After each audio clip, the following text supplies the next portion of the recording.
Salam uşaqlar, deməli bugün də həlqəvi qurdlar tipini öyrənəcəyik. Həlqəvi qurdlar tipi Proterozoy erasında yaranmış tiplərdən biridir. Həlqəvi qurdlar tipi dənizlərdə, şirin su hövzələrində və torpaqda yaşayırlar. 8000-ə qədər növləri vardır. Bədənləri həlqə şəklində olub, buğumlara malik olduğundan onlara həlqəvi qurdlar deyirlər.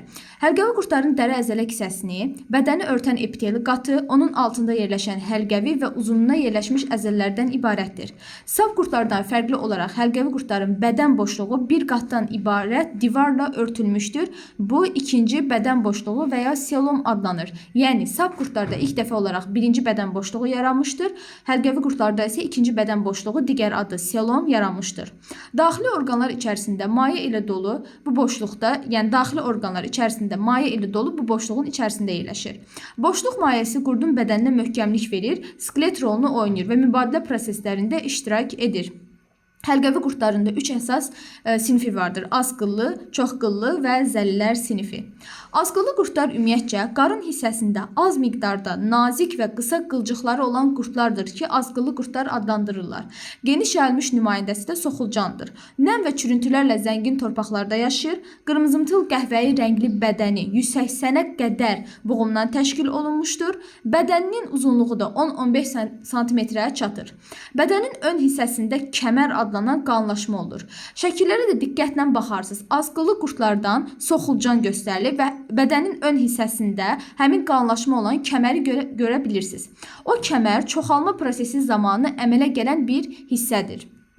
Sonra burada çoxqıllı qurdlardan da nereiddir, qum qurdudur. Mütləq şəkillərə diqqətlə baxın. Çıxıntılarının, yəni düzdür, bütün ayaqlar falan onları saymayın. Sadəcə müəyyən, məsəl üçün bədən quruluşuna baxmalısınız ki, ola bilər ki, testdə yəni sözlə yazmaz, şəkil üstündə də soruşa bilər.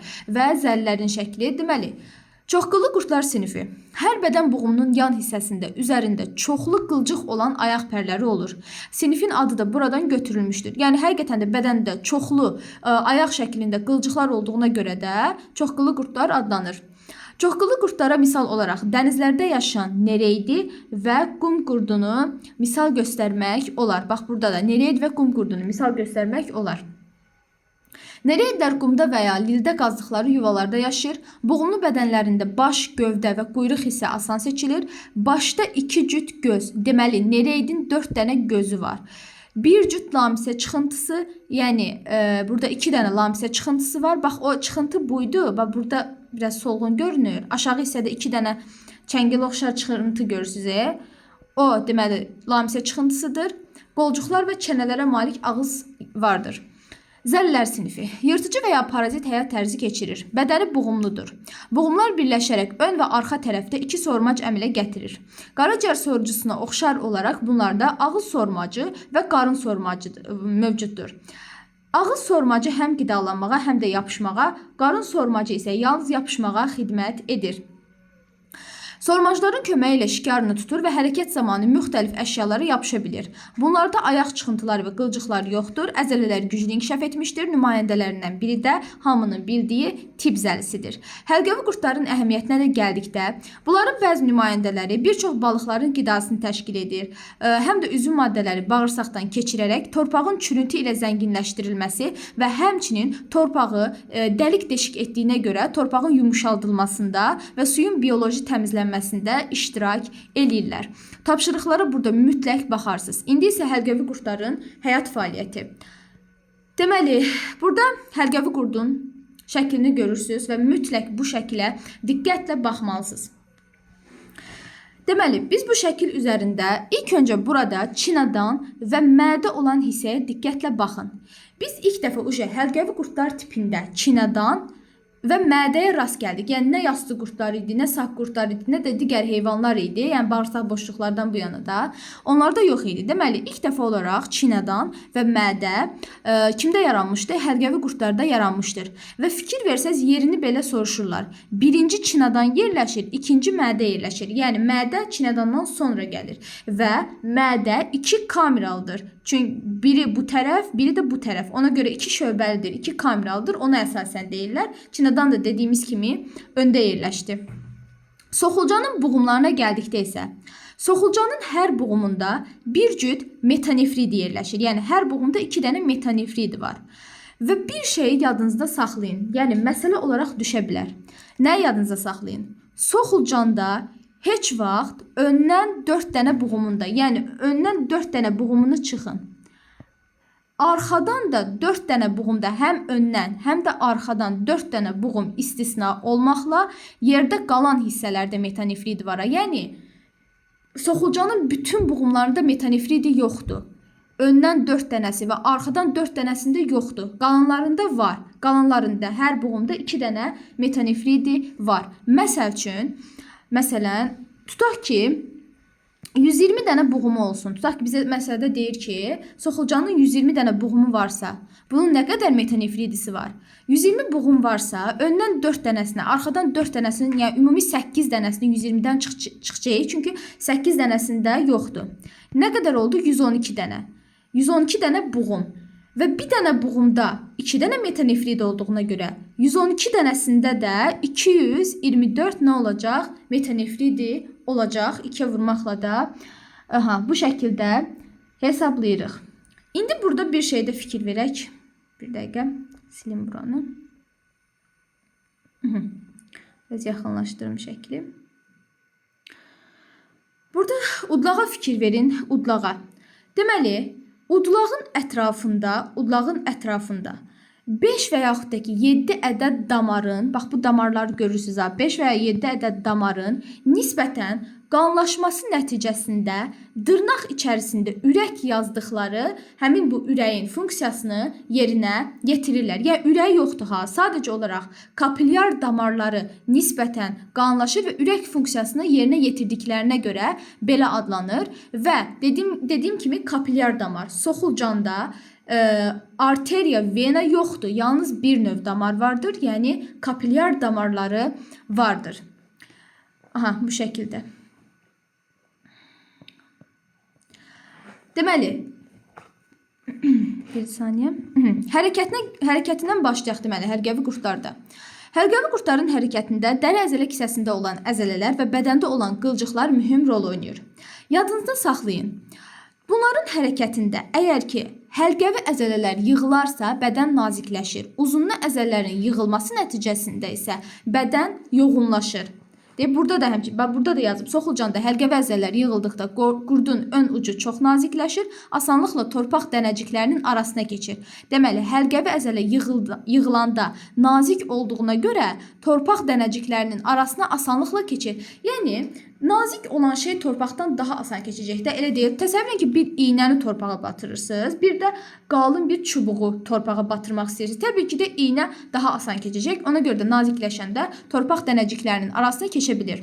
Uzunlu əzələlərin yığılması nəticəsində isə bədənin ön ucu yoğunlaşır və torpağı aralayır. Bəli, çünki yoğundur, torpağı aralamalıdır. Nereid isə ayaq pərlərinin köməyi ilə dənizin dibində sürünərək hərəkət eləyir. Həzm sistemi və qidalanması. Həzm sistemi ağızla başlayır, anal dəliyi ilə qurtarır. Zaten anal dəlik artıq sap qurdlarda yaranmışdı.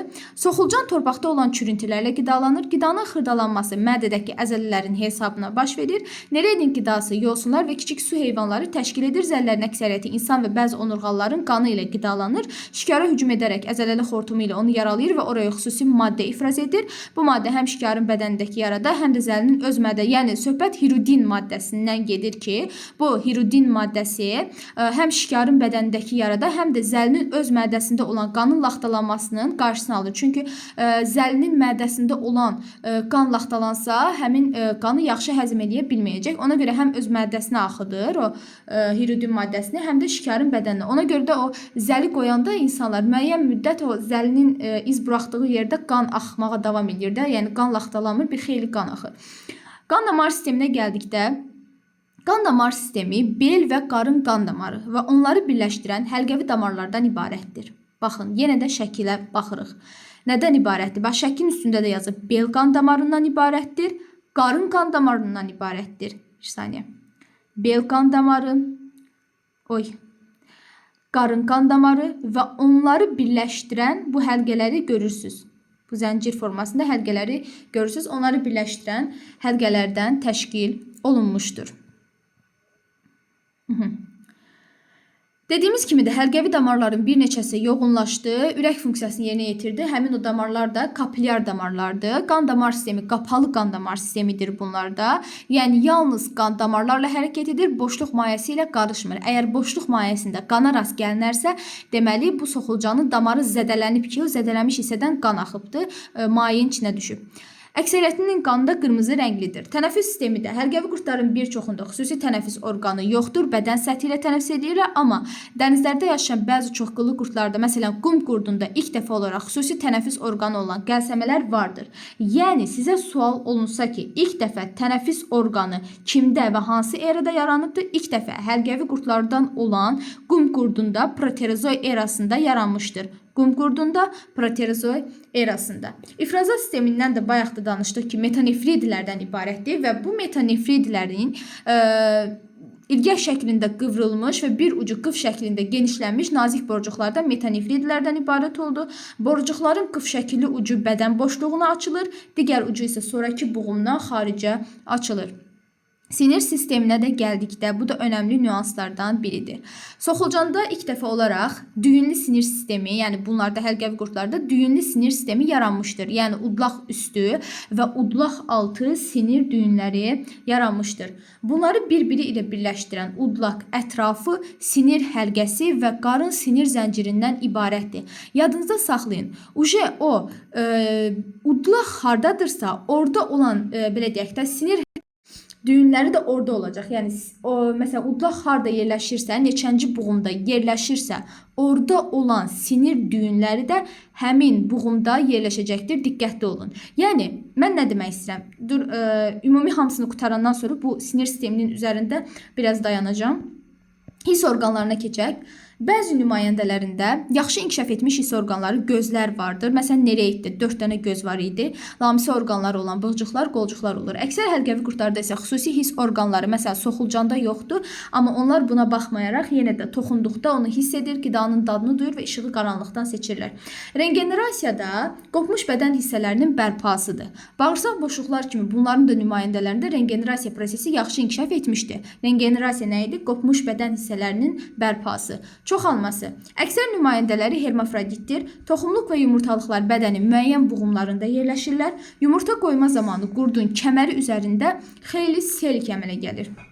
Qurd yumurtalarını buraya qoyur, sonra selikdən azad olur. Selik tez bərkir, tüdləşir, barama əmələ gətirir. Bir müddət sonra da baramadakı yumurtalardan cavan soxulcanlar çıxır. Burada deməli sinir sisteminə bir tezdən qaydaq. Bir də nə yadınızda saxlayırsınız? Ön hissədən, soxulcanın ön hissəsindən 6 dənə buğumda bel və qarın qan damarını birləşdirən halqa yoxdur. Təkrar edirəm. Soxulcanın ön hissəsində, şəkil əsasında, şəkil üstündə göstərim. Deməli, soxulcanın ön hissəsində 6 dənə buğumda, ilk 6 dənə buğumda bel və qarın qan damarını birləşdirən halqa yoxdur. Və burada da şəkildə də görürsünüz ki, məsələn, bu hissələrdə halqalar yoxdur. Bu hissələrdə. Amma buradan başlayıb da halqalar. Yəni bu hissələrdə halqa yoxdur. Həmin o 6 dənə buğumu əhatə eləyir ki, bel və qarın qan damarını birləşdirən halqa yoxdur. Sinir sistemində də dedik ki, bunlar da sinir sistemi, sinir düyünlərindən ibarət oldu. Və hər buğumda bir dənə sinir düyünü vardır. Hər buğumda bir sinir düyünü var. Lakin yadınıza saxlayın, udlaq neçənci buğumda yerləşirsə, udlaq ətrafı sinir həlqəsi də həmin buğumdan başlanır. Udlaq neçənci buğumda yerləşirsə, bax udlaq buradadır. Neçənci buğumda yerləşirsə, sinir həlqəsi də həmin buğumdan başlayacaq və həmçinin sinir zənciri də udlağın olduğu buğumdan başlayacaq. Udlağa kimi heç bir buğumda yoxdur. Udlaq hardadırsa, sinir həlqəsi də oradan başlayır, sinir zənciri də oradan başlayır. Məsələn, tutaq ki, soxulcan 120 buğumdan ibarətdir. Udlaq əgər 3-cü buğumda yerləşirsə, deməli udlaqdan əvvəl olan 1 və 2-ci buğumlarda sinir həlqəsi ilə sinir zənciri olmayacaqdır. Və soxulcanın sonuncu buğumunda da sinir düyünü yoxdur. Bu da həm udlağa qədər olan buğumlarda sinir düyünü yoxdur, bir də soxulcanın sonuncu buğumunda sinir düyünü yoxdur. Bizdən soruşulsa ki, ümumi nə qədər sinir düyünü olar bu soxulcanda? Deməli, 120 dənə buğumu varsa, tutaq ki, 1 və 2-də yoxdursa, plus axırıncıda da yoxdursa, yəni birinci və ikinci 2 dənəsi, o yüzden biz 120-dən çıxacağıq 2-ni, plus 1-i də çıxacağıq, çünki axırdakı buğumda yoxdur. Öndən 2 dənəsində olmadı, çünki udlaq 3-cüdə yerləşir. Axırdan həmişə 1 dənəsində olmur. Üstünə də 1-i gələcək. İndi bu 1 hardan gəldi, onu deyəcək. Fikir versəz, burada udlaq üstü sinir düyünü, bir də udlaq altı sinir düyünü var. Yəni 2 dənə var. Bir aşağı hissəsində udlaq altı sinir düyünü var. Bir də yuxarı, yəni bir dənə udlağın üstündə 2 dənə sinir düyünü var. Qalan hamısı 1 dənə olaraq davam edir. Ona görə də bu əlavə olaraq biri də gəlmək lazımdır.